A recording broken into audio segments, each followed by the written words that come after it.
Hello everyone, rapid revision के series में आज हम स्टार्ट करने वाले हैं नेचुरल रिसोर्सेज को। अब ये नेचुरल रिसोर्सेज क्या होते हैं, कौन कौन से होते हैं, क्या क्या इनके सिग्निफिकेंसेस है और बायोजियोकेमिकल साइकिल्स क्या होती है, कौन कौन सी होती है, ये सारी चीजें हमने इस चैप्टर के अंदर डिस्कस की थी। तो आज हम देखेंगे कि इसको हम अगर समराइज फॉर्म में देखें, यानी कि अगर हमारे एग्जाम के पर्पज से देखें तो नोट्स किस तरह से हम बना सकते हैं, या अगर हम कहे कि हमें चैप्टर का रिवीजन करना है और बहुत ही क्विक रिवीजन करना है तो हम कैसे कर सकते हैं, तो हम कर सकते हैं इस वीडियो से।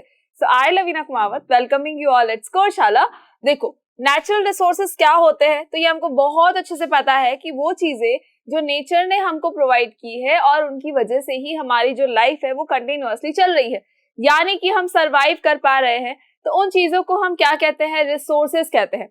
और जब वो नेचर ने हमें प्रोवाइड की है तो हम उन्हें क्या कह देंगे, नेचुरल रिसोर्सेज कह देंगे। अब नेचुरल रिसोर्सेज जो होते हैं basically renewable, non renewable, exhaustible, non exhaustible, सब कुछ होता है। लेकिन आज जो हम रिसोर्सेज के बारे में पढ़ेंगे वो कभी भी खत्म नहीं होने वाले हैं। तो हम पढ़ने वाले हैं एयर के बारे में। देखो, एयर खत्म नहीं होने वाली चीज है। वाटर है, एक तरह से देखा जाए तो वो भी यहाँ से खत्म नहीं होगी। ठीक है, पोर्टेबल वाटर कम है, ड्रिंकिंग वाटर कम है, लेकिन अगर हम बात करें हमारे नॉर्मल वाटर की, चाहे उसमें सॉल्टी वाटर आ जाए चाहे पोर्टेबल वाटर आ जाए, तो वो तो अर्थ के ऊपर बहुत ही ज्यादा एबंडेंट क्वांटिटी के अंदर है, तो वो खत्म नहीं होने वाला है। सो एयर के बारे में हमें डिस्कस करना है एंड हम पढ़ेंगे वाटर के बारे में, और उसके बाद हम देखेंगे बायोजियोकेमिकल साइकिल्स के बारे में एंड सॉइल के बारे में भी देखेंगे, बिकॉज सॉइल भी एक बहुत ही इंपॉर्टेंट रिसोर्स है हमारा। अगर सॉइल नहीं होगी तो प्लांट्स किस तरह से ग्रो कर पाएंगे। सो नेचुरल रिसोर्सेज में सबसे पहला जो हमको देखना है वो है हमारा एयर। अब ये एयर क्या होता है, तो ये हमको बहुत अच्छे से पता है कि एयर क्या होता है। फाइन, इस चैप्टर के अंदर हमने कुछ स्फीयर्स के बारे में भी डिस्कस किया था, यानी बायोस्फीयर, एटमॉस्फेयर, इनके बारे में भी हमने कुछ कुछ डिस्कशन किया था। सो आई होप कि आपको वो चीजें याद होंगी। देखो, एटमॉस्फेयर का क्लाइमेट कंट्रोल में क्या रोल होता है। द फर्स्ट थिंग, बेसिकली हमको पता है कि एयर जो है हमारे लिए बहुत ज्यादा इंपॉर्टेंट है, बिकॉज वो ब्रीदिंग में हेल्प करती है। एयर का कुछ कंपोजिशन होता है, लाइक एयर के अंदर जो नाइट्रोजन होती है, वो नाइट्रोजन कितनी होती है, नाइट्रोजन होती है 78%। ठीक है, देन होती है ऑक्सीजन, दैट इज 21%, एंड 1% जो रिमेनिंग रह जाता है वो होता है अदर गैसेस। अदर गैसेस हो सकती है लाइक कार्बन डाइऑक्साइड हो गया, और भी बहुत सारी गैसेस होती है, डस्ट पार्टिकल्स होते हैं, वाटर वेपर होता है, स्मोक होता है। तो ये सारा किस में आता है, ये 1% में आता है। तो ये क्या होता है, ये एयर का कंपोजिशन होता है। और इसमें से हमारे लिए जो इंपॉर्टेंट है वो है ऑक्सीजन। ऑक्सीजन क्या करती है, ब्रीदिंग में हेल्प करती है। अगर ऑक्सीजन नहीं होगी तो हम ब्रीथ क्यों करेंगे, हम इनहेलेशन एक्सहेलेशन क्यों कर रहे हैं, सिर्फ और सिर्फ ऑक्सीजन को ऑब्टेन करने के लिए। फाइन, तो जिस एटमॉस्फेयर के अंदर ये एयर प्रेजेंट है उस एटमॉस्फेयर का क्लाइमेट कंट्रोल में क्या रोल होता है। अब बेसिकली अगर हम देखें तो जो सन की लाइट आ रही है, सन की जो रेज आती है, कभी आ रही है कभी नहीं आती है। कई बार ऐसा होता है कि जब अर्थ जो है एकदम से जब वो रोटेट होती है, जब वो अपने एक्सिस पर घूम रही होती है, तो एक पोर्शन ऐसा होता है जो सन की साइड में होता है, दूसरा पोर्शन जो सन की साइड में नहीं होता है। फाइन, अब कई बार क्या होता है, वो जो पोर्शन है फिर वो घूम जाता है, फिर ये पोर्शन कैसा होगा, सन की साइड में आ जाएगा, फिर ये सन से दूर चला जाएगा। तो ये कंटिन्यूअस चलने वाला प्रोसेस है। और हमको पता है कि डे टाइम के अंदर सनलाइट जो है वो आती है अर्थ के ऊपर, लेकिन नाइट टाइम में नहीं आती है। तो क्या टेम्परेचर जो है वो एकदम से बहुत ज्यादा इंक्रीज और डिक्रीज हो जाता है, यानी कि जब सनलाइट आएगी तो क्या टेम्परेचर जो है वो 150-190 के अप्रॉक्स पहुंच जाएगा। और अगर रात के टाइम हम बात करें जब सनलाइट नहीं आती है तो क्या टेम्परेचर जो है वो एकदम से डाउन हो जाएगा, माइनस में चला जाएगा। Is it possible? नो, ये बिल्कुल पॉसिबल नहीं है। बेसिकली ये क्यों नहीं होता है, बिकॉज ऑफ एटमॉस्फेयर। एटमॉस्फेयर क्या करता है, क्लाइमेट को कंट्रोल करने में हेल्प करता है। यानी कि एटमॉस्फेयर के अंदर जो लाइट आ रही है, जो भी लाइट की रेज आ रही है, उनको ये क्या करता है, एब्जॉर्ब कर लेता है। एब्जॉर्ब कर लेगा तो क्या होगा, एब्जॉर्ब कर लेने से एक फिक्स टेम्परेचर जो है वो हमारे आसपास में मेंटेन हो जाता है इस एटमॉस्फेयर के अंदर। और ये नाइट टाइम में क्या करता है, उन सनलाइट को फिर से जाने नहीं देता, जो इस अर्थ के अंदर आ चुकी है उसको बाहर जाने बिल्कुल भी नहीं देगा। दैट इज वाई आपने नोट किया होगा कि रात और दिन का जो टेम्परेचर होता है उसमें बहुत ही माइनर डिफरेंस होता है, 2-3-4 डिग्री का डिफरेंस होता है, इससे ज्यादा का डिफरेंस कभी भी नहीं होता है, बिकॉज ऑफ एटमॉस्फेयर। एटमॉस्फेयर क्या करता है, हमारे क्लाइमेट को कंट्रोल करने में हेल्प करेगा और हमारे यहाँ के जो टेम्परेचर है उसको भी मेंटेन करने का काम करेगा। चलो, नाउ हम देखते हैं द मूवमेंट ऑफ एयर। अब बेसिकली मूवमेंट ऑफ एयर क्या होता है, यानी कि विंड क्या होती है। तो वी नो वेरी वेल कि जो भी एयर मूव कर रही है उसे हम क्या कहते हैं, विंड कहते हैं। तो ये विंड आती कहाँ से है, तो हमने इसके लिए सी ब्रीज और लैंड ब्रीज के बारे में पढ़ा था और ये भी कहा था कि अनइवन हीटिंग की वजह से आती है। Uneven heating of land is the major reason for wind. अब अनइवन हीटिंग कैसे होती है, तो पर्टिकुलरली अर्थ के ऊपर अगर हम देखेंगे तो कुछ ऐसे एरियाज होते हैं जहां पर क्या होता है, हीटिंग ज्यादा होती है, कुछ ऐसे एरिया होता है जहां पर टेम्परेचर डाउन होता है, हीट कम होती है। फिर थोड़ा आगे जाओगे तो टेम्परेचर फिर वेरी करता है। तो ये क्या होता है, अनइवन हीटिंग हो रही है। ऐसा नहीं है कि पूरे अर्थ के ऊपर एक सिमिलर टाइप का टेम्परेचर है, ऐसा तो बिल्कुल नहीं हो सकता। तो अनइवन हीटिंग की वजह से क्या होता है, हवाएं चलती है और उस हवा चलने को हम क्या कहते हैं, विंड कहते हैं। यहाँ पर हमने पढ़ा था सी ब्रीज और लैंड ब्रीज के बारे में कि सी ब्रीज क्या होती है, लैंड ब्रीज क्या होती है, कब वो चलती है। तो देखो डे टाइम के अंदर क्या होता है, सी ब्रीज मूव करती है। कैसे करेगी सी ब्रीज मूव, तो डे टाइम के अंदर जब सनलाइट आती है, जब सनलाइट आ रही है तो क्या होगा, एक तो ये यहाँ पर जो सैंड है, मिट्टी है, वो गर्म होगी और एक यहाँ का पानी गर्म होगा समुद्र का। तो हमें ये बहुत अच्छे से पता है कि डे टाइम के अंदर क्या होता है, जो ये मिट्टी है ये बहुत जल्दी गर्म हो जाती है, ये बहुत जल्दी गर्म होती है और पानी जो है उसको गर्म होने में थोड़ा सा टाइम लगता है। तो यहाँ पर क्या होगा, जब ये मिट्टी गर्म हो जाएगी तो अपने आसपास की एयर की पार्टिकल्स को भी गर्म कर देगी और जो हॉट एयर होती है वो हमेशा ऊपर की तरफ मूव करती है। जो वार्म एयर होती है, हॉट एयर होती है, वो हमेशा हल्की हो जाने की वजह से क्या होता है, ऊपर की ओर मूव करती है। अब होगा क्या, जैसे ही ये स्पेस खाली हो जाएगा तो स्पेस के खाली होने की वजह से यहाँ जो विंड है वो कहाँ आ जाएगी, लैंड के ऊपर आ जाएगी। ठीक है, सी की जो विंड है वो कहाँ आएगी, लैंड के ऊपर आएगी। तो इसे हम क्या कह देते हैं, सी ब्रीज कह देते हैं। समुद्र की तरफ से आ रही है हवाएं तो उसे हम क्या कहते हैं, सी ब्रीज कहते हैं। नेक्स्ट आ जाओ लैंड ब्रीज पे। लैंड ब्रीज क्या होती है, तो रात के टाइम पर होता क्या है कि जो लैंड होता है वो बहुत जल्दी ठंडा हो जाता है। लैंड तो बहुत जल्दी ठंडा हो जाएगा, लैंड कूल हो जाएगा, ठीक है, ठंडा हो जाएगा, लेकिन जो वाटर है वो अभी भी क्या है, वार्म है। वो अभी भी क्या है, वार्म है या गर्म है। ठीक है, तो वाटर के ऊपर की जो एयर होगी इस बार क्या होगा, वो एयर गर्म होके ऊपर की तरफ मूव कर जाएगी और वहां का स्पेस हो जाएगा खाली। तो उस स्पेस को फिल करने के लिए क्या होता है कि लैंड की एयर जो है वो समुद्र की तरफ जाती है। तो इसे ही हम क्या कहते हैं, लैंड ब्रीज कहते हैं। इसे ही हम क्या कहते हैं, लैंड ब्रीज कहते हैं। तो इस तरह से हवाएं जो है पूरी वर्ल्ड के अंदर चलती रहती है। गर्मियों के अंदर नोट किया होगा कि आंधियां चलती है, बहुत तेज तेज हवाएं चलती है। क्यों चलती है, तो जिस दिन ज्यादा गर्मी होती है वहां की एयर क्या हो जाएगा, गर्म होकर ऊपर की तरफ मूव कर जाएगी और जो आसपास के एरिया की जो एयर होगी वो उस लैंड को फुलफिल करने के लिए, वो उस पर्टिकुलर एरिया को फुलफिल करने के लिए, एयर से फिल करने के लिए फिर से लौट आएंगी। तो बहुत तेजी से आती है, इसीलिए हम कहते हैं गर्मियों के अंदर हवाएं चलती है। सर्दियों के अंदर ऐसा कुछ नहीं होता क्योंकि सर्दियों के अंदर एयर गर्म होकर ऊपर नीचे कहीं नहीं जाती है, वो वहीं पर एटमॉस्फेयर के अंदर रहती है।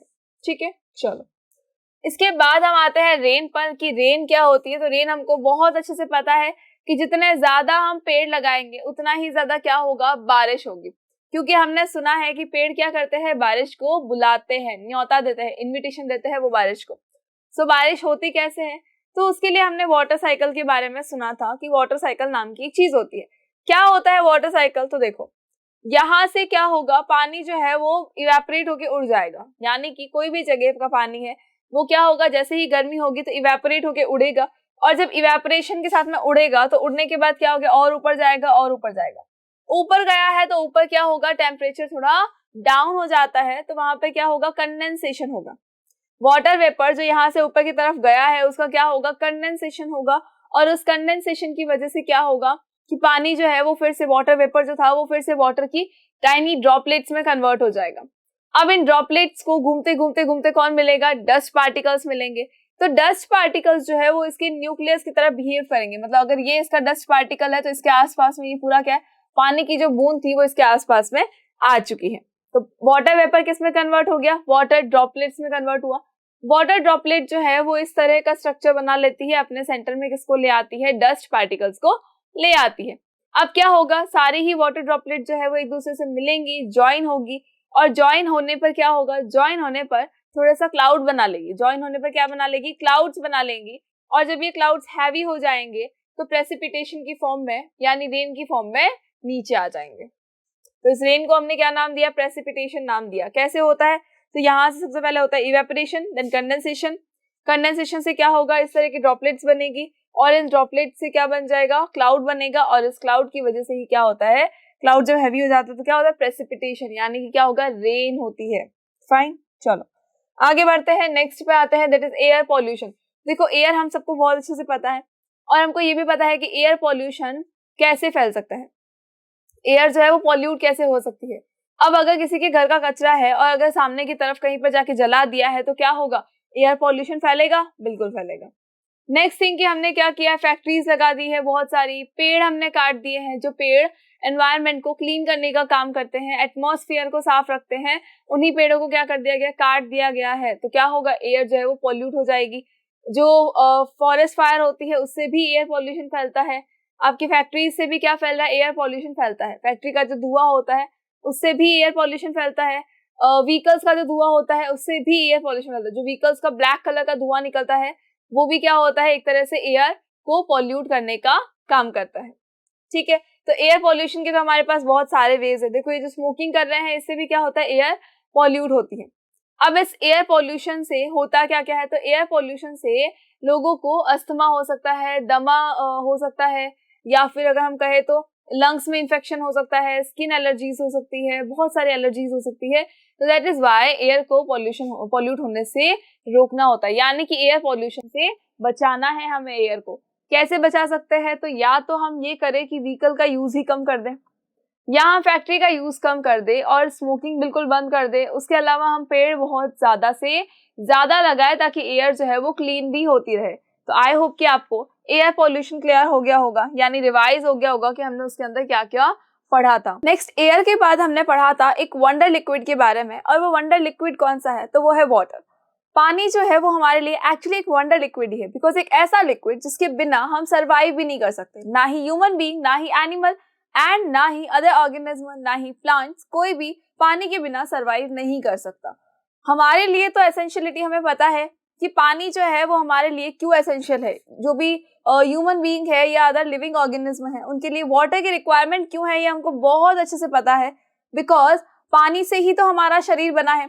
हमारी अगर बॉडी को हम ले तो वो सिर्फ वाटर से ही तो बनी है, मोस्टली वाटर से बनी है। 70% ऑफ बॉडी जो है वो पानी से बनी हुई है। प्लांट की अगर हम बात करें तो 60% ऑफ बॉडी जो है वो पानी से बनी है। तो डेफिनेट सी बात है कि ये हमारे लिए बहुत ही ज्यादा इंपॉर्टेंट है। अगर हम पानी ना पिए तो हमें बहुत अच्छे से पता है कि हमारे अंदर वीकनेस आने लगती है, बॉडी की बहुत सारी ऐसी रिएक्शंस है जिसके अंदर वाटर की रिक्वायरमेंट होती है। उसके अलावा अगर हम देखें तो पानी किसके लिए चाहिए होता है, पीने के अलावा अगर हम देखें तो हमारी कुकिंग के लिए वाटर की रिक्वायरमेंट है, हमारे घर को साफ सुथरा रखना है, क्लीनिंग करनी है तो भी किसकी रिक्वायरमेंट होती है, वाटर की रिक्वायरमेंट होती है। डू यू नो कि प्लांट बॉडी को भी पानी की बहुत ज्यादा रिक्वायरमेंट होती है। पानी अगर हम प्लांट बॉडी को नहीं देंगे तो क्या होगा, प्लांट बॉडी जो है वो कुछ ही घंटों में बिल्कुल मुरझा जाएंगे, उसकी सारी पत्तियां जो है बिल्कुल मुरझा जाएंगी। अब अगर हम स्टार्टिंग से देखें तो पानी की रिक्वायरमेंट क्यों होती है, तो देखो सबसे पहले जरूरत पड़ती है सीड जर्मिनेशन में। सबसे पहले पानी की जरूरत किस में होती है, सीड जर्मिनेशन में होती है।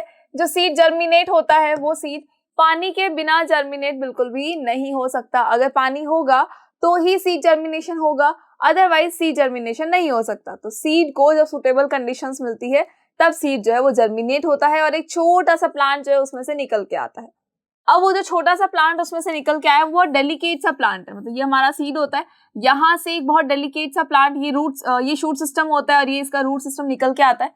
यहाँ से ये जो रूट्स आई है, यहाँ अगर पानी नहीं होगा तो पानी नहीं होने से क्या होगा कि जो सॉइल है वो हार्ड हो जाएगी, जो सॉइल है वो बहुत ज्यादा हार्ड हो जाएगी और उस सॉइल के हार्ड होने की वजह से जो ये रूट है ये इसके अंदर पेनिट्रेट नहीं कर पाएगी और इसके आगे की तरफ नहीं जा पाएगी। तो ये रूट बहुत छोटी सी रह जाएगी, इतनी डेलिकेट सी रूट है कि ज्यादा उसको पेनिट्रेट तो कर नहीं पाएगी, बहुत छोटी सी रूट रह जाएगी। तो प्लांट जो है वो प्रॉपरली ग्रो नहीं करेगा।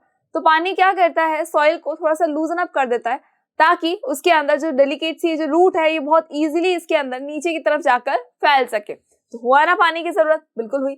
उसके अलावा अगर हम देखें तो प्लांट बॉडी को न्यूट्रिएंट्स के लिए भी किसकी जरूरत पड़ती है, न्यूट्रिएंट्स के लिए भी पानी की जरूरत पड़ती है। बिकॉज हमें पता है कि प्लांट बॉडी जब फोटोसिंथेसिस करती है तो उसके लिए जो मिनरल्स की रिक्वायरमेंट है तो वो मिनरल की रिक्वायरमेंट कौन फुलफिल करता है, पानी फुलफिल करता है। कैसे करेगा, तो सॉइल के अंदर सारे मिनरल्स मिक्स होते हैं, लेकिन प्लांट बॉडी सॉइल से डायरेक्टली उन मिनरल्स को एब्जॉर्ब नहीं कर सकती, वो हमेशा डिसॉल्व फॉर्म में होने चाहिए। तो पानी जब प्लांट को दिया जाता है तो आसपास के सॉइल के अंदर जितने भी मिनरल्स है, न्यूट्रिएंट्स है, वो सारे सॉइल पानी के अंदर डिसॉल्व हो जाते हैं। पानी के अंदर डिसॉल्व हो जाने के बाद उसी पानी को क्या होगा, प्लांट बॉडी एब्जॉर्ब कर लेगी। तो प्लांट बॉडी को क्या मिल गया, सारे न्यूट्रिएंट्स मिल गए हैं डिसॉल्व फॉर्म के अंदर। ठीक है, तो पानी की जरूरत तो यहाँ पर भी पड़ गई है, प्लांट बॉडी को भी है और बाकी सबको भी पानी की जरूरत तो पड़ती ही है। इवन हम जो वेजिटेबल्स खाते हैं, हम जो फ्रूट्स खाते हैं, उसको भी हम वॉश करके खाते हैं, तो उसके लिए भी हमें पानी की रिक्वायरमेंट होती है। चले, अब वाटर पॉल्यूशन, कि पानी को हम इतना यूज तो कर रहे हैं, यूटिलाइज तो कर रहे हैं अच्छे से, बट द प्रॉब्लम है कि हम साथ साथ में उसको पॉल्यूट भी कर रहे हैं, तो वाटर पॉल्यूशन भी बहुत ज्यादा फैल रहा है। तो ये वाटर पॉल्यूशन बेसिकली फैल क्यों रहा है, हमारी वजह से या किसी और की वजह से? तो अगर देखा जाए तो पानी के अंदर जब अनवांटेड पार्टिकल्स आ जाते हैं, जब अनडिजायर्ड पार्टिकल आते हैं, तो हम बोलते हैं वाटर पॉल्यूशन हो गया। तो ये अनडिजायर्ड पार्टिकल्स डायरेक्टली तो आएंगे नहीं, ये ह्यूमन एक्टिविटीज की वजह से ही आते हैं। या तो ऐसा हो गया कि पानी के अंदर क्या किया गया, कुछ ऐसे हार्मफुल केमिकल सब्सटेंसेस रिलीज कर दिए गए, जिसकी वजह से वाटर बॉडीज जो है वो सारी की सारी पॉल्यूट हो गई है। अब जो इंडस्ट्रीज होती है हमारी, उन इंडस्ट्री से निकलने वाला जो पानी होता है वो हमारे लिए वेस्ट मटेरियल है, लेकिन उनके अंदर कुछ केमिकल्स होते हैं या वो बहुत ही ज्यादा गर्म होते हैं। तो जब उनको वाटर बॉडीज में डाला जाता है तो वाटर बॉडीज में जो पानी है वो क्या हो जाता है, पॉल्यूट हो जाता है। और जो वाटर पॉल्यूट हुआ है उसी के अंदर क्या है, एक्वाटिक लाइफ भी है। तो वाटर पॉल्यूशन के बाद जो पानी है उसके अंदर वो एक्वाटिक लाइफ पर भी बहुत ज्यादा नेगेटिव इम्पैक्ट डालता है।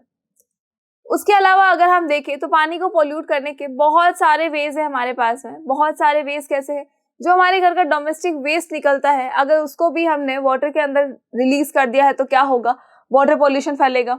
उसके अलावा जो खेतों के अंदर फर्टिलाइजर्स दिए जाते हैं, जब उन खेतों के अंदर बारिश होती है या ज्यादा पानी दे दिया जाता है तो वो सारा पानी जो है वो बह के कहाँ जाता है, वो वाटर बॉडीज के अंदर चला जाता है। तो उसके अंदर अभी क्या हो गया, साथ साथ में फर्टिलाइजर भी बह के आए हैं। तो फर्टिलाइजर भी अगर बहकर आ रहे हैं, इसका मतलब क्या होगा, वाटर बॉडीज जो है वो फिर से पॉल्यूट हो जाएंगी। इस तरह से वाटर पॉल्यूशन तो बहुत ही ज्यादा फैल रहा है। और ये वाटर पॉल्यूशन एक्वाटिक लाइफ को भी इम्पैक्ट करता है और ह्यूमन बॉडी की या अदर प्लांट की लाइफ को भी इम्पैक्ट करेगा। बिकॉज अगर वही कंटेमिनेटेड वाटर हम कंज्यूम करते हैं तो हमारी बॉडी को भी हार्म करेगा, हमें भी, यानी कि ह्यूमन बीइंग को भी कॉलेरा और टाइफाइड जैसी डिजीज हो सकती है वाटर की वजह से। क्यों? क्योंकि पानी इतना गंदा हो चुका है, ये हमको बहुत अच्छे से पता है। इस तरह का गंदा पानी हम कई बार देखते हैं, बहुत बार हम देखते हैं। कई बार आपने ये भी सुना होगा अपने घर वालों को कहते हुए, जो बड़े बुजुर्ग है या जो अपने पेरेंट है उनको कहते हुए सुना होगा कि पास में जो एक तालाब है, पहले वहां पर बच्चे खूब खेला करते थे, लेकिन अब उस तालाब का पानी इतना गंदा हो गया है ना कि वहां पर जा ही नहीं सकते, उसके आसपास तो बैठ भी नहीं सकते। तो ये पानी गंदा अपने आप नहीं हुआ है, ये ह्यूमन एक्टिविटीज की वजह से हुआ है। तो ह्यूमन एक्टिविटीज की वजह से जो वाटर पॉल्यूट हो रहा है, हमें क्या करना चाहिए, उस पानी को सेव करने की जरूरत है। कैसे सेव कर सकते हैं? तो इंडस्ट्रीज से निकला हुआ जो केमिकल का पानी है उसे बिल्कुल पानी के अंदर रिलीज ना करें। सेकेंड थिंग, फर्टिलाइजर का यूज कम कर दे तो ऑटोमेटिकली जब सॉइल के ऊपर से पानी जब बह के जाएगा तो उसके अंदर फर्टिलाइजर्स नहीं, मैन्योर होने चाहिए। ठीक है, उसके अलावा जो डोमेस्टिक वेस्ट होता है, अगर हम उसको आसपास वाटर बॉडीज के आसपास में डाल देंगे तो वो पानी में चला जाएगा, तो वहां पर हमें बिल्कुल नहीं डालना है। उसके अलावा भी कोई भी ऐसा वेस्ट प्रोडक्ट जो है वो वाटर बॉडीज के अंदर नहीं डालना होता है। जब वाटर बॉडीज के अंदर हम ये नहीं डालेंगे तो पानी धीरे धीरे धीरे क्या होगा, अपने आप ही प्योर हो जाएगा और ये पॉल्यूशन भी कम हो जाएगा। इससे कंटेमिनेटेड वाटर तो कम होगा ही होगा, साथ ही डिजीज का भी खतरा बिल्कुल कम हो जाएगा। नेक्स्ट जो हमारे पास एक रिसोर्स है वो है सॉइल, कि सॉइल क्या होता है, किस तरह से बनता है। तो देखो, सॉइल हम सबको बहुत अच्छे से पता है कि हमारे लिए बहुत ही ज्यादा इंपॉर्टेंट है। अगर सॉइल नहीं होगी तो क्या होगा, प्लांट ग्रो नहीं करेंगे, प्लांट ग्रो नहीं करेंगे तो हमें फूड नहीं मिलेगा, और अगर हमें फूड नहीं मिलेगा तो हम खाएंगे क्या, तो हम सर्वाइव भी नहीं कर पाएंगे। लेकिन सॉइल जो है अभी यहाँ पे प्रेजेंट है, अर्थ के ऊपर अपने आप ही प्रेजेंट है, हमने उसको नहीं बनाया है। हम बिल्कुल भी लेबोरेटरीज के अंदर हमने जाकर सॉइल को नहीं फॉर्म किया है, सॉइल तो अपने आप ही फॉर्म हुई है। कैसे हुई है फॉर्म? तो सॉइल के फॉर्मेशन के लिए बहुत सारी चीजें रिस्पॉन्सिबल है। हमें ये बहुत अच्छे से पता है कि बहुत बड़ी बड़ी जो रॉक्स होती है, जब उनकी वेदरिंग होती है, बहुत जो बड़ी बड़ी सी रॉक्स होती है, जब उनकी वेदरिंग होती है तो उस वेदरिंग की वजह से क्या होता है, उस वेदरिंग की वजह से ही रॉक जो है वो सॉइल में कन्वर्ट होती है। वेदरिंग की वजह से क्या होगा, जो रॉक होगी वो सॉइल में कन्वर्ट हो जाएंगी। क्यों होगी? बिकॉज रॉक जो है वो कंटिन्यूअसली पीसेस के अंदर ब्रेक हो रही है, बिल्कुल स्मॉलर पीसेस में ब्रेक हो रही है, और ज्यादा स्मॉलर होने के बाद में वो पूरी किस में कन्वर्ट हो जाएगी? सॉइल के अंदर कन्वर्ट हो जाएगी। अब इस सॉइल को बनाने की रिक्वायरमेंट क्यों पड़ी है? तो हमें पता है कि इस रॉक के अंदर बहुत सारे मिनरल्स हैं। रॉक की फॉर्म में ही तो होते हैं सारे मिनरल्स, डायरेक्टली तो आ नहीं सकते, और यही मिनरल्स प्लांट बॉडी को रिक्वायर्ड है, तो सॉइल के अंदर आना बहुत जरूरी है। तो बेसिकली हमने क्या किया, मतलब नेचर ने क्या किया है, रॉक को ही तोड़ के क्या बना दिया है? मिनरल रिच सॉइल बना दी है। अब इस रॉक को तोड़ने के लिए बहुत सारी चीजें रिस्पॉन्सिबल होती है, मतलब रॉक की वेदरिंग करनी है और उससे सॉइल बनानी है, ये चीज तो हमको क्लियर हो गई है, लेकिन इसके लिए बहुत सारी चीजें रिस्पॉन्सिबल होती है। एक होता है हमारा सन। सबसे पहले कौन रिस्पॉन्सिबल होता है? सन रिस्पॉन्सिबल होता है। सन कैसे रिस्पॉन्सिबल होगा? तो जैसे ही सनलाइट किसी भी चीज के ऊपर गिरती है तो वो चीज क्या होती है? एक्सपैंड होने लगती है, फैलने लगती है। तो जब यही वाली सनलाइट इस रॉक के ऊपर गिरेगी तो क्या होगा? रॉक जो है वो एक्सपैंड होगा। फिर इवनिंग टाइम में जब सनलाइट चली जाएगी तो क्या होगा? रॉक फिर से कॉन्ट्रैक्ट हो जाएगा। अगेन क्या होगा कि जो रॉक है, फिर नेक्स्ट डे अगेन क्या हुआ? सनलाइट आई और वो जो रॉक है वो एक्सपैंड हो गया। अब इवनिंग टाइम पे अगेन वही सेम प्रोसेस हुआ कि जो रॉक था वो फिर से क्या हो गया? कॉन्ट्रैक्ट हो गया। तो ये एक्सपेंशन एंड कॉन्ट्रैक्शन का जो रिदम है ये चलता रहता है, बहुत टाइम तक चलता है, लेकिन उसके अंदर होता क्या है कि अनइवन एक्सपेंशन होते हैं, अनइवन कॉन्ट्रैक्शंस होते हैं। मतलब कि अगर मैं आपको कहूँ कि भाई पूरा जो रॉक है वो सनलाइट की वजह से एक्सपैंड हो गया है, लेकिन इवनिंग टाइम पे क्या हुआ कि ये जो पोर्शन था ये तो कॉन्ट्रैक्ट हो गया, बाकी वाला पोर्शन जो है वो कॉन्ट्रैक्ट नहीं हुआ। नेक्स्ट डे क्या हो गया? इस पोर्शन की वैल्यू चेंज हो गई, मतलब ये पोर्शन यहाँ का नहीं होगी, यहाँ का हो गया, आज इसका मूड नहीं था तो ये कॉन्ट्रैक्ट नहीं होगा, ये एक्सपैंड ही रहेगा, और बाकी पूरा क्या होगा? कॉन्ट्रैक्ट हो जाएगा। तो ये जो अनइवन एक्सपेंशन और कॉन्ट्रैक्शन होते हैं उसकी वजह से क्या होता है? इस रॉक के ऊपर दरारें आ जाती है। इस रॉक के ऊपर क्या होता है? कुछ दरारें आ जाती है, और उस दरारों की वजह से क्या होगा? धीरे धीरे धीरे जो रॉक है वो टूटने लग जाएगा, और जब वो रॉक बिखरने लगेगा तो बिखर के क्या बनाएगा? सॉइल बना देगा। नेक्स्ट जो होता है, नेक्स्ट क्या होता है? सन के बाद में, सन के बाद आता है वाटर। सन के बाद क्या आता है? वाटर आता है। पानी किस तरह से रॉक को तोड़ सकता है? तो पानी क्या करता है, जो बहता हुआ पानी होता है वो अपने साथ साथ में रॉक्स को भी लेकर जाता है। तो जो रॉक है वो कभी कहीं टकराती है, कभी कहीं टकराती है, कभी एकदम बह जाती है, कभी रुक जाती है। तो उस प्रोसेस से भी क्या होता है कि रॉक की वेदरिंग हो जाती है। उसके अलावा अगर हम देखेंगे तो सॉइल जो वाटर है, जब वो रॉक के ऊपर आता है तो जो रॉक के ऊपर छोटी छोटी दरारें होती है वहां पर रह जाता है, और टेम्परेचर के डाउन होते ही क्या होगा? वहां पर वो आइस की फॉर्म में कन्वर्ट हो जाता है। तो आइस की फॉर्म में कन्वर्जन हुआ, फिर जब टेम्परेचर नॉर्मल होगा तो फिर वो वाटर में कन्वर्ट हो जाएगा, फिर वहां पर आइस बनेगा, फिर वहां पर वाटर बनेगा।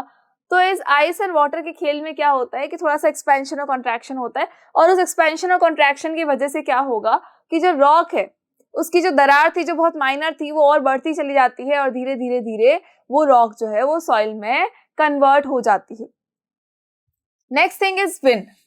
नेक्स्ट थिंग इज विंड कि विंड से भी क्या हो सकता है? रॉक की वेदरिंग हो सकती है, और उससे सॉइल का फॉर्मेशन हो सकता है। कैसे होगा? तो ये जो तेज हवाएं चलती है, ये तेज हवाएं क्या करती है? ये तेज हवाएं रॉक को इधर उधर कहीं पर गिराती रहती है। कभी जो रॉक है वो हवाओं की वजह से कहीं किस तरफ जाएगा, कभी वो जो रॉक है वो हवाओं की वजह से कहीं और चला जाएगा। तो ये हवाओं के झोंके उनको बार बार जो लगते हैं उनकी वजह से भी क्या होता है? रॉक की वेदरिंग होती है। कुछ आपने सुना होगा कि लिविंग ऑर्गेनिज्म जो होता है, कुछ जो बैक्टीरिया होते हैं, उनकी वजह से भी रॉक की वेदरिंग होती है। कैसे? तो जब रॉक के ऊपर लाइकेन बनने लगता है तो लाइकेन जो है एक डिफरेंट टाइप का केमिकल सब्सटेंस वहां पर रिलीज कर देता है। तो धीरे धीरे धीरे वो जो रॉक है वो क्या हो जाता है? वीक होने लगता है, और उसकी वेदरिंग हो जाती है, और उस वेदरिंग से क्या बन जाता है? सॉइल का फॉर्मेशन हो जाता है। ठीक है, अब जो रॉक से सॉइल बनी है उसके अंदर बहुत सारे मिनरल्स प्रेजेंट होंगे, और वो सॉइल क्या करेगी? हमारे लिए प्लांट को ग्रो करने में हेल्प करेगी, ताकि हमें क्या मिल सके? फूड मिल सके। ठीक है, सो आई होप कि आपको सॉइल भी क्लियर हो गया होगा। Now the next thing is cycles, biogeochemical cycles. कुछ साइकिल्स है हमारे पास में जिन साइकिल्स को हमें पढ़ना है। मतलब कभी ऐसा सोचा होगा ना कि भाई जो पानी है, ये पानी हम यूटिलाइज किए जा रहे हैं तो कभी खत्म भी तो होना चाहिए। ऑक्सीजन है, हम यूटिलाइज किए जा रहे हैं अगर उसको, तो एक टाइम के बाद में उसको खत्म भी हो जाना चाहिए, लेकिन ऐसा कुछ होता नहीं है। ना ही ऑक्सीजन खत्म होती है, ना ही वाटर खत्म होता है, ना ही कोई और पार्टिकल खत्म होता है एयर नेचर में से। तो ये किस तरह से होता है? तो यहाँ पर कुछ इंपॉर्टेंट साइकिल्स चलते हैं, कुछ इंपॉर्टेंट साइकिल्स चल रहे हैं, कुछ इंपॉर्टेंट प्रोसेस होता है जिसकी वजह से जैसे वाटर को अगर आपने यूटिलाइज किया है तो वो फिर से क्या होगा, रिप्लेनिश हो जाएगा। अगर आपने ऑक्सीजन को ज्यादा यूज किया है तो क्या होगा, वो फिर से रिप्लेनिश होता चला जाएगा उसके अंदर। जो फर्स्ट साइकिल आता है वो कौन सा है, the water cycle. First is the water cycle. अब ये जो वाटर साइकिल है ये कैसे काम करता है, तो ये हमने अभी पढ़ा था। क्या होता है वाटर साइकिल में, तो देखो जो पानी है, सरफेस का जो वाटर होता है, वो सरफेस का वाटर क्या होगा, इवेपोरेट होके उड़ेगा। जब इसका इवेपोरेशन हो जाएगा तो ये ऊपर की तरफ चला जाएगा। अब क्या होगा, जब ऊपर गए तो वहां का टेम्परेचर क्या था, थोड़ा सा कम था। दैट इज वाई क्या होगा, कंडेंसेशन होगा। और इस कंडेंसेशन की वजह से जो वाटर वेपर है वो वाटर ड्रॉपलेट्स में कन्वर्ट हो जाएगा। वाटर वेपर किस में कन्वर्ट हो जाएगा, वाटर ड्रॉपलेट्स में कन्वर्ट हो जाएगा। और वो वाटर ड्रॉपलेट्स डस्ट पार्टिकल के साथ में मिलेंगी और उसके बाद सारी वाटर ड्रॉपलेट्स को एकदम क्या होगा, धीरे धीरे धीरे जो है वो ज्वाइन होती चली जाएंगी। जब वो सारी वाटर ड्रॉपलेट्स ज्वाइन हो जाएंगी तो क्या बनाएंगी, क्लाउड्स फॉर्म करेगी। और क्लाउड्स के हैवी हो जाने की वजह से क्या होगा, प्रेसिपिटेशन होगा। मतलब जितना पानी आप यूटिलाइज कर रहे हो उसी के साथ साथ में ये पूरी साइकिल भी कंटिन्यूअसली चल रही है। और क्या पानी सिर्फ और सिर्फ समुद्र से या तालाब से लिया जाता है, तो नहीं। हम जो कपड़े सुखाते हैं उसमें से भी जो पानी का इवेपोरेशन होता है उससे भी पानी जो है वो ऊपर की ओर जाता है। प्लांट बॉडी भी क्या करती है, ट्रांसपिरेशन करती है। ह्यूमन बॉडी भी क्या कर रही है, ह्यूमन बॉडी में से भी पानी जो है वो इवेपोरेट होकर ऊपर जाता है। तभी तो हमें पता चलता है कि अच्छा हाँ हमें डिहाइड्रेशन हो चुका है, ये पता है हमें। गर्मी में बाहर निकलने पे क्या हो जाता है, डिहाइड्रेशन हो जाता है, यानी हमारी बॉडी में पानी की कमी हो जाती है, तो वो इसी वजह से होती है। ठीक है, तो जितना हमने यूटिलाइज किया था उसी के अकॉर्डिंग वापस से क्या हो रहा है, बारिश की फॉर्म में पानी जो है फिर से रिप्लेनिश हो रहा है अर्थ के ऊपर। ऐसा नहीं कि पानी है नहीं। तो इसीलिए कहा जितने ज्यादा हम पेड़ लगाएंगे उतनी ही ज्यादा क्या होगी, बारिश होगी और उतना ही ज्यादा जो पानी है वो रिप्लेनिश होता चला जाएगा। Now the next cycle is the nitrogen cycle. Next cycle is the nitrogen cycle. अब ये नाइट्रोजन साइकिल क्या होता है, तो क्या नाइट्रोजन को हम यूटिलाइज भी करते हैं, तो देखो नाइट्रोजन को हम एटमॉस्फेयर से तो ले नहीं सकते। बेसिकली नाइट्रोजन हमारे लिए एक्चुअली बहुत ज्यादा इंपॉर्टेंट है। क्यों है, क्योंकि नाइट्रोजन से क्या बनता है, नाइट्रोजन से बनता है एमिनो एसिड्स। ये हमको बहुत ही अच्छे से अब तो याद हो गया होगा, एमिनो एसिड्स बनते हैं। एंड एमिनो एसिड्स के साथ में क्या बनते हैं, सॉरी एमिनो एसिड से क्या बनते हैं, तो एमिनो एसिड से बनता है प्रोटीन। अब हमारी बॉडी जो है वो नाइट्रोजन को डायरेक्टली यूटिलाइज नहीं करती है। क्यों नहीं करती है, बिकॉज हमारी बॉडी के अंदर ऐसा कोई सिस्टम नहीं है जो प्रोटीन का सिंथेसिस कर सके। इवन हमारी बॉडी न्यूट्रिएंट्स का सिंथेसिस नहीं कर सकती। न्यूट्रिएंट्स को सिंथेसाइज करने का काम किसका है, प्लांट बॉडी का है। हम सिर्फ क्या करेंगे, प्लांट बॉडी से उन न्यूट्रिएंट्स को लेंगे। सो होता क्या है, देखो नाइट्रोजन को हम यूटिलाइज तो कर नहीं सकते, डायरेक्टली हम ले नहीं सकते। ऐसा नहीं कि एटमॉस्फेयर में है और इनहेलेशन के टाइम पे ले लो, पॉसिबल नहीं है ये। प्लांट बॉडी भी नाइट्रोजन को डायरेक्ट फॉर्म में नहीं ले सकती। तो जब प्लांट बॉडी नाइट्रोजन को डायरेक्ट फॉर्म में नहीं लेगी तो उसके कंपाउंड्स बनाने पड़ेंगे। कौन बनाएगा, तो लेगुमिनस प्लांट की जो रूट्स होती है, लेगुमिनस प्लांट की जो रूट्स होती है वहां पर कुछ स्पेशल नाइट्रीफाइंग या नाइट्रीफाइंग बैक्टीरिया होते हैं। और वो नाइट्रीफाइंग बैक्टीरिया या नाइट्रोजन फिक्सिंग बैक्टीरिया क्या करते हैं, नाइट्रोजन का फिक्सेशन करते हैं। एटमॉस्फेयर से नाइट्रोजन को लेते हैं और उससे क्या बना देते हैं, अमोनिया बनाते हैं, देन नाइट्रेट बनाते हैं और नाइट्राइट्स बनाते हैं। तो ये सब बनने के बाद क्या होगा, प्लांट बॉडी उसको एब्जॉर्ब कर लेगी और उससे क्या करेगी, प्रोटीन का सिंथेसाइज कर लेगी। तो यूटिलाइज तो हो गया कि एटमॉस्फेयर से लिया और इसका क्या हो गया, नाइट्रोजन फिक्सिंग बैक्टीरिया ने क्या किया, नाइट्रोजन को फिक्स किया, देन इससे क्या बनाया, अमोनिया बनाया, नाइट्रेट और नाइट्राइट्स बनते गए नाइट्रीफाइंग बैक्टीरिया की वजह से। देन इसके ये जो सारे कंपाउंड्स है जितना प्लांट बॉडी को रिक्वायर्ड है तो क्या होगा, वो तो प्लांट बॉडी ले लेंगी उससे, और जितना रिक्वायर्ड नहीं जो है कि एक्स्ट्रा हो जाएगा, वो एक्स्ट्रा कहाँ जाएगा, वो एक्स्ट्रा सारा सॉइल में ही मिक्स हो जाएगा। अब इसी सॉइल के अंदर नाइट्रीफाइंग बैक्टीरिया के साथ में डीनाइट्रीफाइंग बैक्टीरिया भी प्रेजेंट है। इसी सॉइल में और क्या प्रेजेंट है, डीनाइट्रीफाइंग बैक्टीरिया भी प्रेजेंट है। ये जो डीनाइट्रीफाइंग बैक्टीरिया है ये क्या करेंगे, ये उन नाइट्रोजन के कंपाउंड्स को ब्रेक करेंगे और उस ब्रेक करके क्या कर देंगे, नाइट्रोजन को एटमॉस्फेयर के अंदर फिर से रिलीज कर देंगे। तो यहाँ पर जो कंपाउंड्स एक्स्ट्रा थे उससे क्या हुआ, जो नाइट्रोजन थी वो फिर से कहाँ चली गई, एटमॉस्फेयर के अंदर चली गई। अब जो प्लांट बॉडी ने यूटिलाइज कर लिया है तो उसका क्या होगा, प्लांट बॉडी ने इसको यूटिलाइज कर लिया, सिंथेसाइज किया और क्या बनाया, प्रोटीन बनाया। इसी प्रोटीन को क्या होगा, अदर ऑर्गेनिज्म भी लेंगे, अदर लिविंग ऑर्गेनिज्म भी उसको खाएंगे। अब जितने भी लिविंग ऑर्गेनिज्म है सबके पास में क्या है, वो प्रोटीन चला गया। प्लांट बॉडी के पास भी है, एनिमल के पास भी है और ह्यूमन बीइंग के पास में भी है। तो जब वो प्रोटीन चला गया है इसका मतलब क्या है कि नाइट्रोजन भी हमारी बॉडी के अंदर प्रेजेंट है। अब होगा क्या, सपोज कोई भी लिविंग ऑर्गेनिज्म जब उसकी डेथ होती है तो डेथ के बाद क्या होता है, डीकम्पोजिशन होता है। कुछ डीकम्पोजर्स होते हैं तो वो क्या करते हैं, वो डीकम्पोजिशन करते हैं और उस डीकम्पोजिशन से क्या करेंगे, नाइट्रोजन को एटमॉस्फेयर में रिलीज कर देंगे। तो जितनी नाइट्रोजन ली गई थी उतना ही क्या हो गया, फिर से उसको रिलीज कर दिया गया। ठीक है, चलो। तो कार्बन साइकिल में सबसे पहली चीज ये, क्या हम कार्बन को यूज करते हैं? तो बिल्कुल करते हैं। कैसे करते हैं? तो देखो, प्लांट बॉडी जो है हमारे लिए क्या करती है, सारे ही न्यूट्रिएंट्स को सिंथेसाइज करती है। जब वो सारे ही न्यूट्रिएंट्स को सिंथेसाइज कर रही है उस सर्टेन पीरियड ऑफ टाइम के अंदर वो कार्बन डाइऑक्साइड को लेती है एनवायरनमेंट से और ऑक्सीजन को रिलीज कर देती है। तो फोटोसिंथेसिस करते टाइम पे उसने क्या किया, कार्बन डाइऑक्साइड को लिया। अब कार्बन डाइऑक्साइड को जब इसने लिया है तो उसके अंदर क्या आया है, कार्बन आया है, साथ ही साथ में उसी के साथ में क्या आया है, इसके साथ में कार्बन आया है। इसके अंदर देखो कार्बन कंपाउंड आया है। अब ये कार्बन कहाँ है, अभी ये कार्बन फोटोसिंथेसिस के प्रोसेस की वजह से प्लांट बॉडी के अंदर है। प्लांट बॉडी ने क्या किया है, फूड को सिंथेसाइज किया है, यानी कि इसने क्या कर दिया, सारे न्यूट्रिएंट्स को मिलाकर इसने बना दिया ग्लूकोज C6H12O6। अब इसके अंदर भी देखो कार्बन कंपाउंड है, यानी कि कार्बन अभी कहाँ प्रेजेंट है, फूड के अंदर प्रेजेंट है। इसी फूड को सारे लिविंग ऑर्गेनिज्म यूटिलाइज करते हैं, चाहे वो एनिमल हो चाहे वो ह्यूमन बीइंग्स हो, सब क्या करते हैं, प्लांट बॉडी से ही फूड ऑब्टेन करते हैं। तो जब प्लांट बॉडी से फूड को लिया जाएगा इसका मतलब क्या हुआ, कार्बन का ट्रांसफर हो गया। वही कार्बन जो अभी प्लांट बॉडी के अंदर था वो कार्बन सारे ही लिविंग ऑर्गेनिज्म के अंदर जा चुका है। अब कार्बन डाइऑक्साइड को अगर कंटिन्यूअसली यूटिलाइज करते रहेंगे तो एटमॉस्फेयर के अंदर क्या होगा, कार्बन डाइऑक्साइड तो खत्म हो जाएगी। लेकिन ऐसा कभी भी नहीं होता है, बिकॉज जितना हम यूज कर रहे हैं उसी के साथ साथ में देखो फैक्ट्रीज से भी तो रिलीज हो रहा है कार्बन, फैक्ट्रीज से भी तो कार्बन डाइऑक्साइड रिलीज होता है।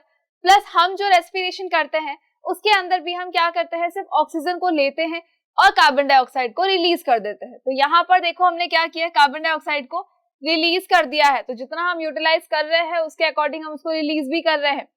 Now the one more thing कि क्या होगा, जब हमारी बॉडी के अंदर कोई भी चीज गई है तो वो हमारी बॉडी के कंपोजिशन में रहेगी ही रहेगी, यानी कि अभी हमारी बॉडी के अंदर क्या प्रेजेंट है, कार्बन भी प्रेजेंट है। अब ये कार्बन जो है ये फिर से एनवायरनमेंट के अंदर कैसे जाएगा, तो ये एनवायरनमेंट में जाएगा जब सारे ही लिविंग ऑर्गेनिज्म, कोई भी लिविंग ऑर्गेनिज्म जब उसकी डेथ हो जाती है तो डेड ऑर्गेनिज्म जो है, डेड ऑर्गेनिज्म के ऊपर कौन काम करता है, उस डेड ऑर्गेनिज्म के ऊपर काम करते हैं हमारे डीकम्पोजर्स। डीकम्पोजर्स क्या करेंगे, डिकम्पोज कर देते हैं। डीकम्पोजर्स क्या काम करते हैं, डिकम्पोज कर देते हैं किसी भी डेड बॉडी को। अब डिकम्पोजिशन के टाइम पे क्या होगा, जितनी भी गैसेस है, चाहे वो नाइट्रोजन है, चाहे कार्बन डाइऑक्साइड है और चाहे कार्बन पार्टिकल है, वो क्या होगा, बॉडी में से रिलीज कर दिया जाएगा एटमॉस्फेयर के अंदर। यानी कि कार्बन डाइऑक्साइड फिर से कहाँ चली गई, एटमॉस्फेयर में चली गई। फिर भी अगर कुछ कार्बन के पार्टिकल्स अगर रह जाते हैं तो वो कहाँ जाएंगे, देखो कुछ ऐसे लिविंग ऑर्गेनिज्म होते हैं जो कि जमीन के अंदर बरी हो जाते हैं, या डेड और डिकेइंग मैटर होता है, चाहे प्लांट बॉडी का भी हो सकता है, एनिमल का भी हो सकता है। तो जब ये डेड हो जाते हैं तो इनके बॉडी जो है वो जमीन के अंदर दब जाती है। जब जमीन के अंदर दबती चली जाएगी तो हाई टेम्परेचर और हाई प्रेशर की वजह से क्या बन जाएगा, फॉसिल फ्यूल्स बन जाएंगे। और जब फॉसिल फ्यूल को जलाया जाता है तब भी क्या होता है, उसके अंदर से कार्बन कंपाउंड्स निकलते हैं, कार्बन डाइऑक्साइड गैस रिलीज होती है। यानी कि कार्बन जो है फिर से कहाँ चला गया, एटमॉस्फेयर के अंदर जा चुका है। तो जितना हम यूटिलाइज कर रहे हैं उसी रेशियो के अंदर फिर से ये कहाँ जा रहा है, एटमॉस्फेयर के अंदर जा भी रहा है। और इसी को हम क्या कहते हैं, कार्बन साइकिल कहते हैं। यानी कि कार्बन को हम कितना भी यूटिलाइज कर ले फिर भी वो अर्थ के ऊपर खत्म नहीं हो पाता। चलो आगे बढ़ते हैं, नेक्स्ट साइकिल पे आते हैं। नेक्स्ट थिंग देखो, नेक्स्ट थिंग जो हमारे इसी साइकिल के अंदर वो है द ग्रीन हाउस इफेक्ट। अब ये ग्रीन हाउस इफेक्ट क्या होता है, तो देखो ग्रीन हाउस इफेक्ट का मतलब है कि यहाँ एक सर्दी वाली जगह पर, यानी बर्फीली जगह जो होती है वहां पर एक घर बनाया जाता है और इस घर को ग्रीन कलर से के कुछ कांच जैसे स्ट्रक्चर से बनाया जाता है। इसको इस तरह से फॉर्म किया जाएगा कि इसके अंदर लाइट की रेज आ तो जाएंगी, कलेक्ट तो हो जाएंगी, लेकिन यहाँ से रिलीज नहीं हो पाएंगी। तो इसकी वजह से क्या होगा कि इसके अंदर टेम्परेचर जो है वो इंक्रीज हो जाएगा। अब इसके अंदर टेम्परेचर इंक्रीज हो गया तो वहां पर अब हम प्लांट को इजीली ग्रो करवा सकते हैं। सेम वही इफेक्ट जो है जो कि ग्रीन हाउस इफेक्ट था, सेम वही इफेक्ट हमें कहाँ देखने को मिलता है, हमें एटमॉस्फेयर के अंदर देखने को मिलता है। जो हमारा एटमॉस्फेयर है उसके अंदर भी क्या होगा, लाइट की रेस आएंगी, आने के बाद में क्या होगा, वहीं पर रह जाएंगी, वहां से पूरी लाइट की रेस बाहर नहीं जा पाएंगी। कुछ लाइट की रेस भले ही चली जाएंगी, लेकिन क्या होगा, सारी लाइट की रेस जो है यहाँ से बाहर नहीं जा पाएंगी, बिकॉज यहाँ पर कौन प्रेजेंट है, कार्बन डाइऑक्साइड प्रेजेंट है। वो क्या करेगा, लाइट की रेस को ट्रैप करके रखेगा, उसकी हीट को ट्रैप करके रखेगा। इसीलिए तो अर्थ का टेम्परेचर भी मेंटेन है। अर्थ का टेम्परेचर मेंटेन क्यों है, इसी की वजह से ही तो मेंटेन है। अदरवाइज क्या होता, अदरवाइज जो है वो टेम्परेचर मेंटेन नहीं रहता और जो टेम्परेचर है वो वेरी करता रहता। वन मोर थिंग कि इसी ग्रीन हाउस इफेक्ट की वजह से क्या हो रहा है, हीटिंग जो है वो कंटिन्यूअसली इंक्रीज भी हो रही है। जितना ज्यादा ग्रीन हाउस गैसेस होगी एटमॉस्फेयर के अंदर, उतना ही ज्यादा वो क्या करेंगे, हीट को एब्जॉर्ब करके रखेंगे, तो टेम्परेचर जो है वो इंक्रीज हो रहा है, कंटिन्यूअसली इंक्रीज हो रहा है। चलो आगे बढ़ते हैं। Next cycle is the oxygen cycle. देखो रिविजन कर रहे हैं तो बहुत ही फास्ट चलेंगे, बिल्कुल फास्ट चलेंगे, बिकॉज हमें क्या करना है, बिल्कुल शॉर्ट में सारे पॉइंट्स को देखना है ताकि हमारे माइंड के अंदर सब कुछ रिवाइज हो जाए। सो ऑक्सीजन साइकिल क्या है, ये हमको बहुत अच्छे से पता है कि ऑक्सीजन को एवरी लिविंग ऑर्गेनिज्म को कंज्यूम करता है। एवरी लिविंग ऑर्गेनिज्म उसको क्यों कंज्यूम करता है, बिकॉज उनको जिंदा रहने के लिए चाहिए। प्लांट बॉडी है वो भी क्या करती है, रेस्पिरेशन के टाइम पर कार्बन डाइऑक्साइड को रिलीज करती है एंड ऑक्सीजन को कंज्यूम करती है। हमारी बॉडी भी क्या कर रही है, ऑक्सीजन को कंज्यूम कर रही है। अदर लिविंग ऑर्गेनिज्म है उनकी बॉडी भी क्या करती है, ऑक्सीजन को कंज्यूम करती है। अब सारे ही अगर ऑक्सीजन को कंज्यूम करते रहेंगे तो जो 21% ऑक्सीजन है हमारी एयर के अंदर वो तो खत्म हो जाएगी। तो खत्म होती नहीं है, क्यों नहीं होती है, देखो एनिमल ने भी क्या किया, रेस्पिरेशन के टाइम पे इसको यूटिलाइज किया, प्लांट ने भी क्या किया, इसको यूटिलाइज किया, और इंडस्ट्रियल कंबशन के टाइम पे भी क्या होगा, इसका यूटिलाइजेशन हो जाएगा। लेकिन जब एनिमल जो भी ये प्लांट बॉडी है, चाहे कोई भी लिविंग ऑर्गेनिज्म है, जब उसकी डेथ हो जाएगी तो उस डेथ के टाइम पे जो डीकम्पोजिशन होगा, उस डीकम्पोजिशन में क्या होगा, कार्बन डाइऑक्साइड गैस जो है वो रिलीज हो जाएगी। फाइन। सेकेंड थिंग क्या होती है कि जब फोटोसिंथेसिस होता है तो इस फोटोसिंथेसिस के प्रोसेस के टाइम पे भी क्या होता है कि जो ऑक्सीजन है वो प्लांट बॉडी उसको रिलीज करती है, बिकॉज फोटोसिंथेसिस के टाइम पर ऑक्सीजन बनता है, तो प्लांट बॉडी क्या करती है, उसको रिलीज कर देती है और कार्बन डाइऑक्साइड को ऑब्टेन करती है। इसका मतलब है कि अगर हमें ऑक्सीजन साइकिल को प्रॉपर वे में चलाना है तो हमें क्या करना पड़ेगा, बहुत सारे पेड़ लगाने पड़ेंगे। यानी कि जो हम डिफॉरेस्टेशन कर रहे हैं वो हमारे लिए बहुत ज्यादा नुकसानदायक है, बिकॉज डिफॉरेस्टेशन के टाइम पे क्या होता है, प्लांट को कट कर दिया जाता है, और जितना ज्यादा प्लांट को कट किया जाएगा उतना ही ज्यादा क्या होगा, ऑक्सीजन की कमी हो सकती है। तो अगर ऑक्सीजन को प्रॉपर वे में रखना है, प्रॉपर उसका साइकिल अगर चलाना है तो क्या करना पड़ेगा, बहुत सारे पेड़ लगाने पड़ेंगे, और जितना ज्यादा हम पेड़ लगाएंगे उतना ही ज्यादा हमारे लिए ऑक्सीजन की क्वांटिटी बरकरार रहेगी। चलो आगे आ जाओ। The last topic of this chapter is ozone layer. अब ये ओजोन लेयर क्या होती है, तो देखो हमारे एनवायरनमेंट के अंदर, एटमॉस्फेयर के अंदर क्या ऑक्सीजन प्रेजेंट है, जो कि अपनी एलिमेंटल फॉर्म में प्रेजेंट है। लेकिन हमने एक और चीज देखी है O3, कई कई जगह पे हम O3 भी देखते हैं। तो ये O3 क्या है, ये O3 ऑक्सीजन नहीं है, ये क्या है, ये है ओजोन। ये क्या है, ओजोन है। अब ये जो ओजोन है ये क्या करती है, ये हमारे अर्थ के ऊपर एक ब्लैंकेट बना के रखती है। हमारी अर्थ के चारों ओर कौन है, ओजोन की एक लेयर है जो क्या कर रही है, अर्थ का ब्लैंकेट है, अर्थ के ब्लैंकेट की तरह बिहेव करती है। अब ये ब्लैंकेट बेसिकली क्या करता है, हमें हर चीज के लिए, हम हर चीज से हमें प्रोटेक्ट करता है।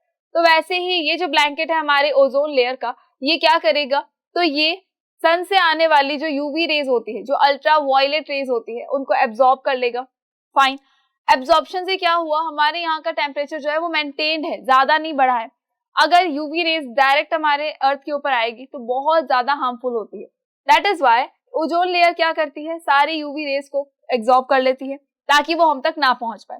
लेकिन अभी हमने क्या डिटेक्ट किया है कि ओजोन लेयर के ऊपर क्या हो रहा है, एक छेद हो रहा है, और उस छेद की वजह से, उस होल की वजह से क्या होता है, यूवी रेज जो है वो डायरेक्ट आती है अर्थ के ऊपर। अब यूवी रेज अगर डायरेक्ट आएंगी तो क्या होगा, स्किन एलर्जी हो सकती है। इवन जो यूवी रेज है वो हमारी स्किन को पेनिट्रेट भी कर सकती है, वो इवन हमारी बॉडी को भी क्या कर सकती है, पेनिट्रेट कर सकती है।